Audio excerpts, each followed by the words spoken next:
Welcome to the Occupational Safety Leadership Podcast, episode number 20.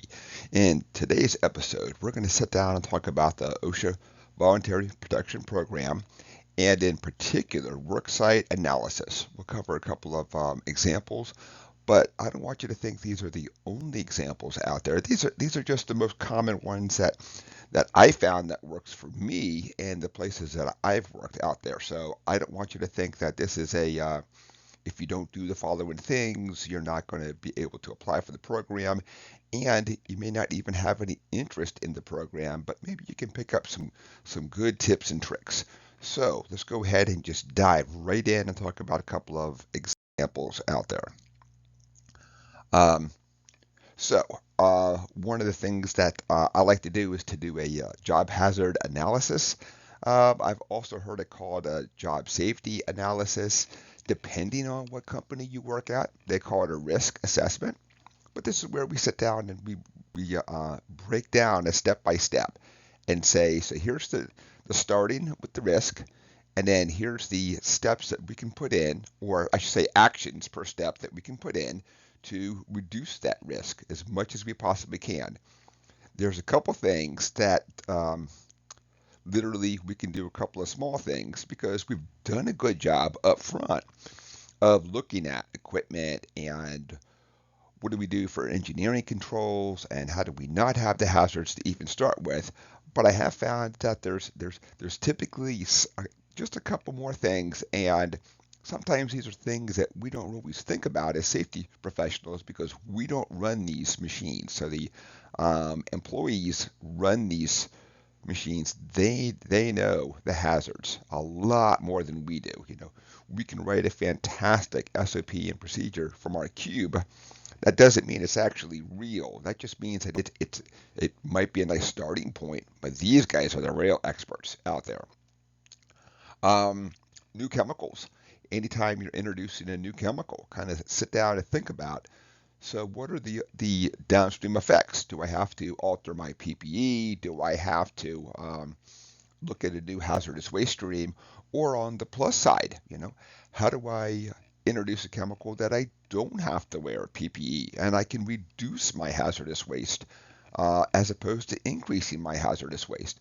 So there's a lot of positive as well as the negatives that we can sit down and look at with new chemicals, along with the new process. We may be looking at things at a individual silo, but when we kind of put the silos together and have a brand new process, how does that look? Are we actually introducing hazards, and we really don't know it because we're not putting all the pieces together? We have all the pieces, so think about a puzzle. We have all the puzzle pieces. We just haven't put the whole puzzle together to really see the hazards out there. Um, let's talk about new and used equipment then. So when we think about how we're going to install this equipment, do we have to alter other equipment? Do we have to install conveyors? Or is it going to be that a person literally has to pick it up and carry it from point A to point B? Is it heavy? Is it awkward? Um, do, do they go up and down stairs? You could be introducing a lot of hazards by just not even knowing it and having a person carry a box up and down a set of stairs. Um, every time you do that, of course, obviously the person's not holding on to the handrail and can't see underneath their feet, but yet they're going up, and so there's things that we can look at out there and kind of say, we know that we're doing a better job out there, but there's always something else to do.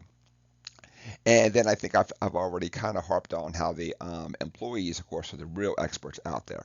So when you think about your SOPs, have them write the SOPs, equipment use, maintenance, and all that, so they can list out the hazards. These are things that you can use as a follow-on then when you go to train new employees or as somebody transfers from department to department, all that kind of stuff. Let's go on to the next slide here. Industrial hygiene. In an ideal world, we wouldn't have to do any of these activities, but we know depending on the work site out there, we may have to go back and sample for noise, radiation. Magnetics is becoming more and more common out there. That we have to worry about how we're going to set up things. If you think about a hospital and the imaging machines and just anybody who has chemicals out there, you have to sample for the air or do a wipe sample. So in an ideal world, what we could say is that, well, we're only going to worry about it if we can smell it, but there's a lot of chemicals that you can't smell and see out there, but they're out there. So sometimes after we go back and we do everything we possibly can, we actually have to run a series of tests and make sure that we're actually capturing everything. We're not exposing people to things because our eyeballs and senses just really can't see all this stuff. So now we'll also switch gears and talk about routine self-inspections. Think about your different intervals. Are you doing it on a monthly basis, quarterly? Is it the supervisor's job? Because I hope it's not the safety professional's job. So I know that as safety professionals, we're often tasked with being the only ones to do these inspections. Um, and not like that's a bad thing, of course. Sometimes that's just a starting point, but we really need to get the supervisors, the people who own these areas, to be the ones in charge of these things because they can fix it. So I can do a fantastic inspection and point out all these things wrong. And if they just shrug their shoulders and say, oh, okay, and don't do anything about it, or worse comes to worse, they know I'm coming, they jazz it up real fast, make sure that I'm, happy and all that. And as soon as I leave, they just go back to doing anything they want.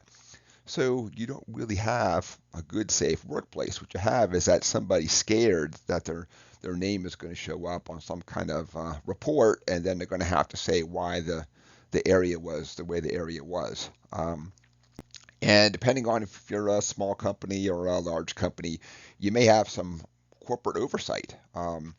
I know that when I work for companies, I really want that corporate oversight because I know I get so focused and fixated on my own internal things that I'm working on a day-to-day basis. When somebody comes in with a fresh set of eyes, maybe they can look at a problem that I've been really struggling with, and they can come up with a pretty good answer pretty fast then. So I think it's actually a good thing to have corporate oversight.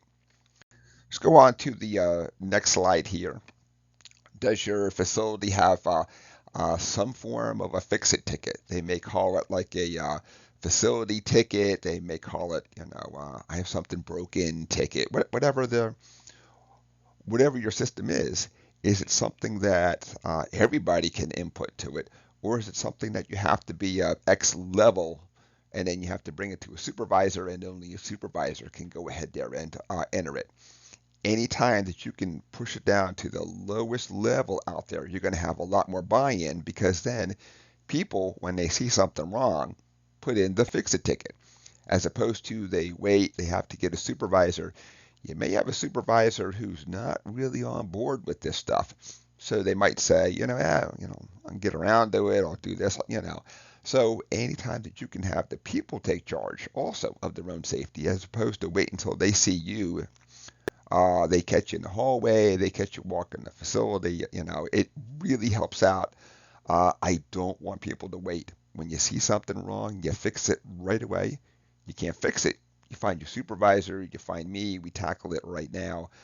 We don't just say, well, if I see that guy in a month or two, he gets around and does stuff. And um, which also gets to our next subject of hazard reporting. So who can report a hazard? So I like to think everybody can out there, but I know some companies you really have to, the way it's set up, only the supervisors are reporting a hazard out there then. So I like to use a near miss reporting. I have flirted with words and called it a near hit reporting, and I really hadn't seen any real difference. So I have heard it called that at other companies as well. Um, and I like to think that we can all be open and honest and have great communication and all that. But I always leave a backdoor option, an open door. And if anybody's even scared to even do an open door, like you might be seen talking to the safety guy, and then they might think it's going to be held against them in some kind of a fashion, a anonymous system out there. So you can leave a sticky on my desk, you can do stuff, and this is not meant to get people in trouble. It's meant to go back and fix a correction. Sometimes companies do not have, I mean, the people do not have management support out there. And they're really trying to do the right thing. They're just not getting that internal support. So this is just another avenue. This is also a really hard avenue because when you don't know who put it in, it makes it really hard to go back and follow up and say, all right, so here was the action, here's the following things that were done, and now it's better. So sometimes people have to see that it's better. I like to go back and actually follow up with that person. Then let's talk about trend and pattern analysis then. So this is typically also known as presenting metrics. And sometimes the metrics are presented to the workforce, sometimes to the management. I like to do the same ones to the people and to the management. Sometimes the management has a hard time understanding safety, but they can really understand money. So sometimes you have to almost use two separate sets of metrics to say the same thing because the person on the plant floor, they really don't care about the money and profit sharing and return on investment to stockholders and, you know, um, because that's just not their thing. Whereas the management person doesn't really understand the hazards, unless, of course, they actually work their way up through the floor, through the various levels of management, and then finally got up there. So some of the things that you can find out there: accident, chemical spills, safety training. Um, some places use safety training as just, if you happen to be free, go on down and go do the training. But if you're busy and doing stuff, you're just going to have to wait. We'll squeeze it in at some point in time then. So, and then monthly safety inspection data, and maybe this is from doing a monthly safety inspection and all the rest. But the big thing, of course, is how do you go back and track it and correct it, make it better out there? And then finally, one that I do everything I can to not present are accident investigations. This is not a finger pointing exercise. It's not the employee did the following things wrong, and here's what we're going to do to fix it in the future. Sometimes, some cultures, the easiest thing to do is to blame somebody. So the blame should always be, and of course I say blame, but I really mean management is in charge of all fixes. They have to be the one, the leadership has to be the one to fix these things out there. They control the money, the people, resources, all that stuff then. And that is it. So episode 20, now this was just a very short, sweet episode, a couple of examples of worksite analysis out there. I know that there's a lot of great things out there happening, so I don't want you to think that only these things are the things that we care about. This was just a short, sweet examples and something that's really worked out for me out there. So episode 20, the OSHA Voluntary Protection Program Worksite Analysis. My name is Dr. David Ayers. Have a safe day.